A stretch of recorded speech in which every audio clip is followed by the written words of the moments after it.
இந்த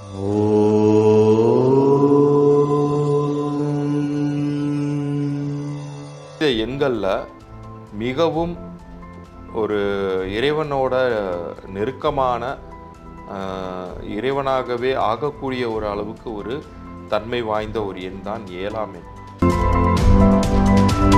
ஷிரடி சாய்பாபாலாம் அவர் வாழ்ந்த காலத்தில் ஒரே ஒரு அழுக்கு ஒரு கஃப்னின்னு சொல்லக்கூடிய ஒரே ஒரு ஆடை அணிந்து ஃபக்கீராக தான் அவர் சுற்றி கொண்டிருந்தார். அதாவது ஒரு பிச்சைக்கார கோலத்தில் அவர் இருந்தார்.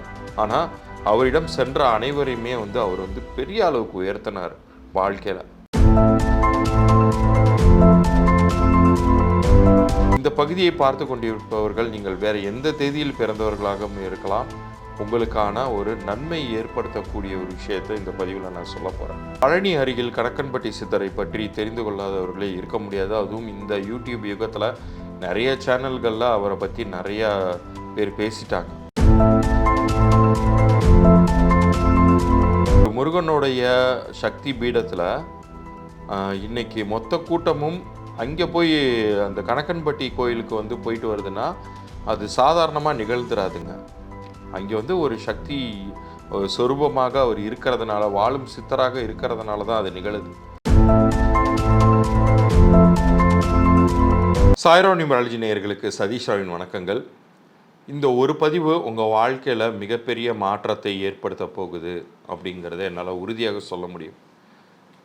இந்த செகண்ட் உங்களுடைய வாழ்க்கையில் ஒரு மாற்றம் நிகழ்வதற்காக மட்டுமே இந்த ப்ரோக்ராமை இப்போ நீங்கள் பார்த்துட்ருக்கீங்க அப்படின்னு கூட சொல்லலாம்.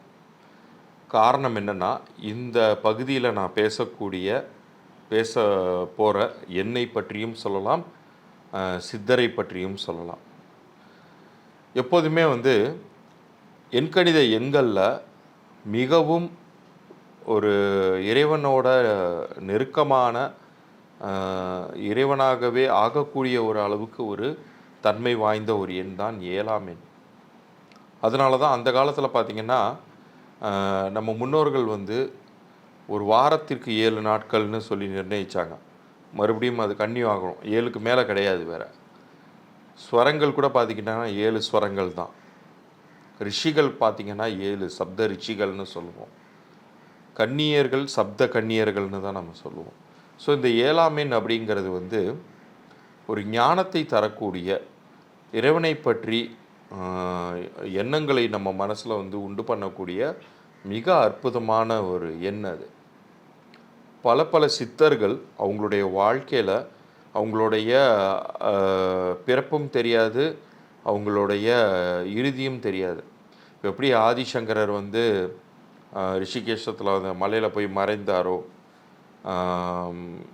அது மாதிரி நிறைய சித்த புருஷர்கள் அவங்க எங்கே இருந்தாங்க, எப்படி ஆனாங்க அப்படிங்கிறதே காண்பிக்காமல் மறைந்து போனவர்கள் நிறைய பேர் இருக்காங்க. நம்ம திருச்சி பக்கத்தில் பார்த்திங்கன்னா சத்குரு ஸ்ரீ பிரம்மா அப்படின்னு சொல்லிட்டு ஒரு சித்தருடைய ஆசிரமம் இருக்குது. அவரோட நிர்விகல்ப சமாதி அடைந்த இடம் அது. அவர் கூட இதே மாதிரி தன்னை மறைத்து கொண்டவர். இறுதியாக தன்னுடைய சீடர்கள்ட்ட நான் உயர்நிலைக்கு போகிறேன் அப்படின்னு சொல்லிட்டு காணாமல் போனார்.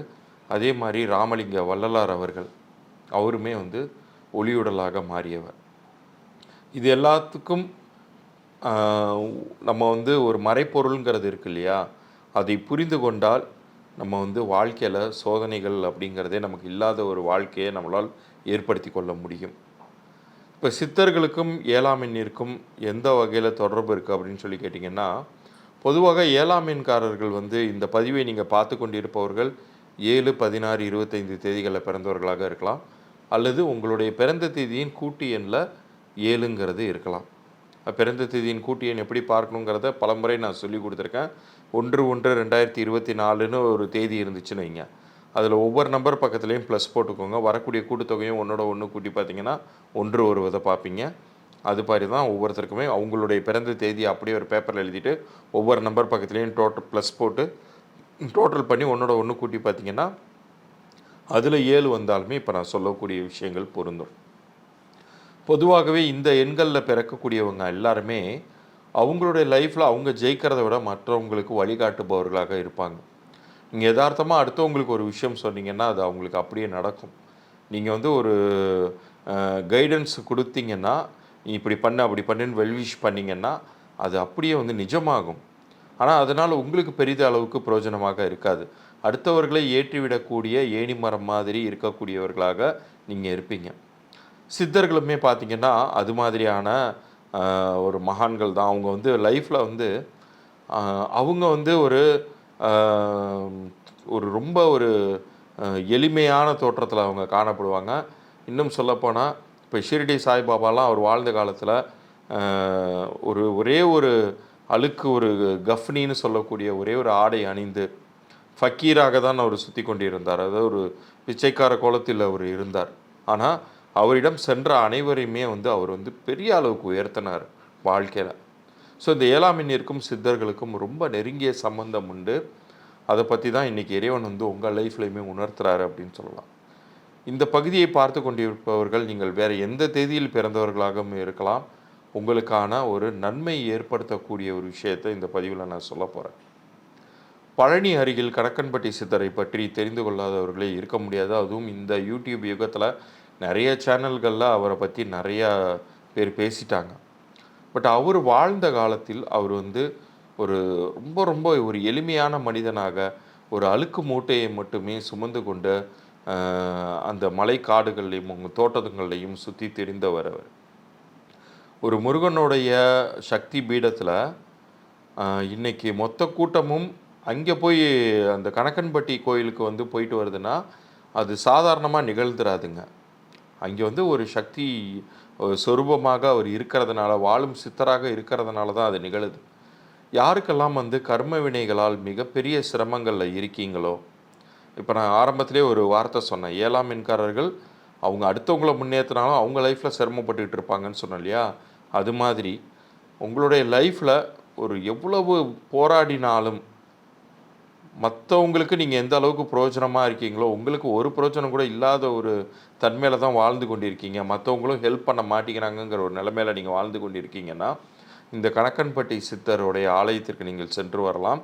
அவர் வாழ்ந்த காலத்தில் தன்னுடைய ஒரு சீடர், தன்னை பார்த்து கொண்ட ஒரு சீடருக்கு எண்களால் ஒரு சில விஷயங்களை உணர்த்தினார். அதை பற்றி தான் இப்போ நான் சொல்ல போகிறேன்.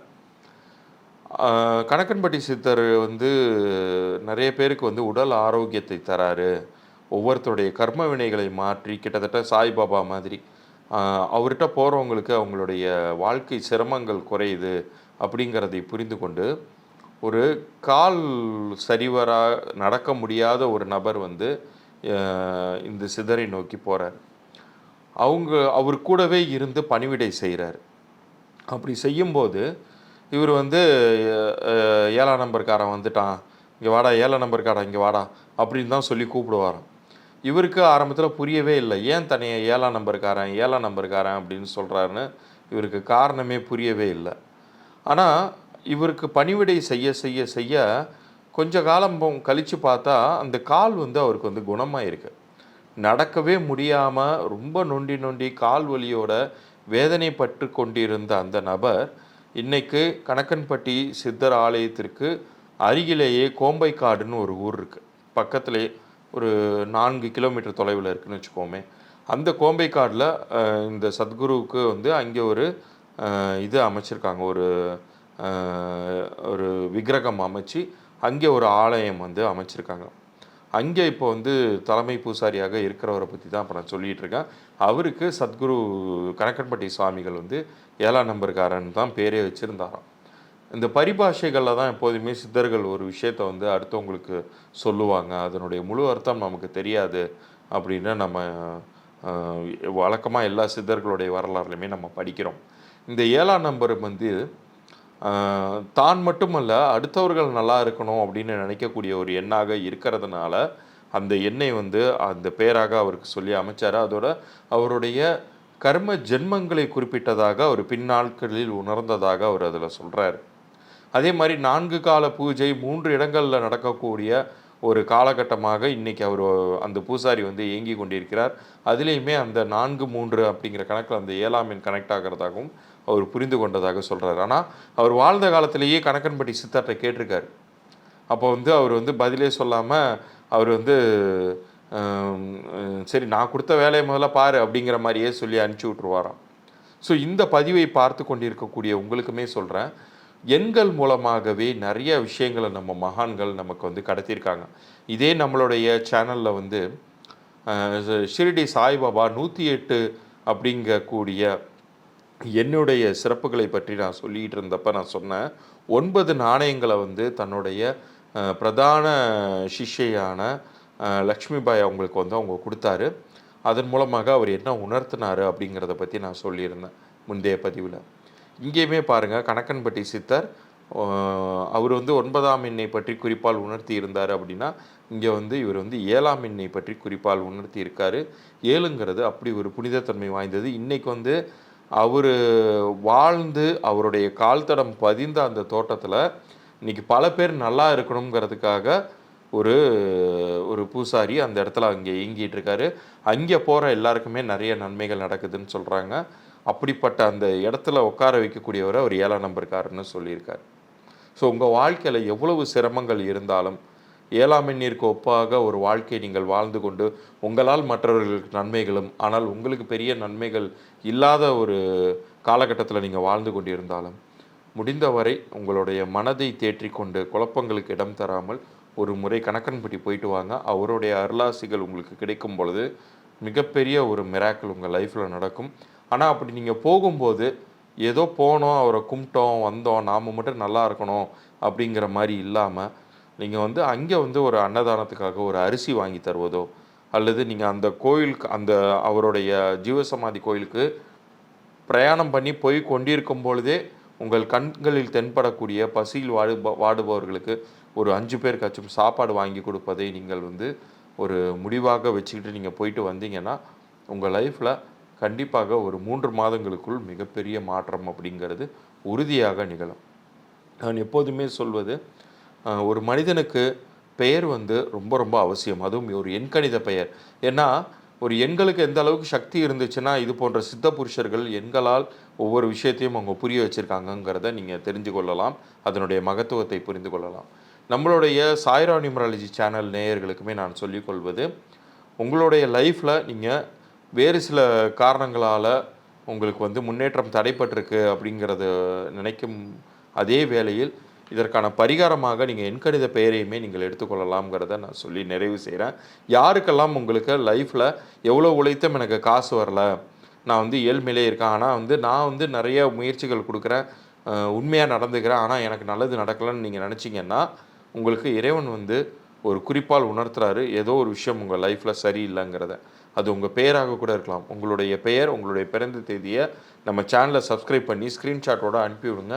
உங்களுடைய பெயர் உங்களுக்கு பிறந்த தேதிக்கும் கூட்டி எண் இருக்கும். அதிர்ஷ்டம் தரக்கூடிய வகையில் பொருந்தியிருக்கா பொருந்தலியாங்கிற தகவல் வரைக்கும் நான் இலவச பொதுப்பலன்களாக அனுப்பிச்சி வைக்கிறேன். இது வியாபார பெயருக்குமே பொருந்தும். யாராச்சும் வியாபாரம் ரன் பண்ணிட்டு இருந்தீங்கன்னா உங்கள் வியாபார பெயரையுமே எனக்கு அனுப்பிச்சி விடுங்க. அது பொருந்தியிருக்கா பொருந்தலையாங்கிறத அனுப்புகிறேன். யாருக்காச்சும் குழந்தைக்கு பேர் வைக்கணும் அப்படின்னாலும் நீங்கள் சித்தர்களை வணங்கிட்டு அந்த குழந்தையுடைய பிறந்த தேதியும் நேரத்தையும் எனக்கு அனுப்பிச்சி விடுங்க.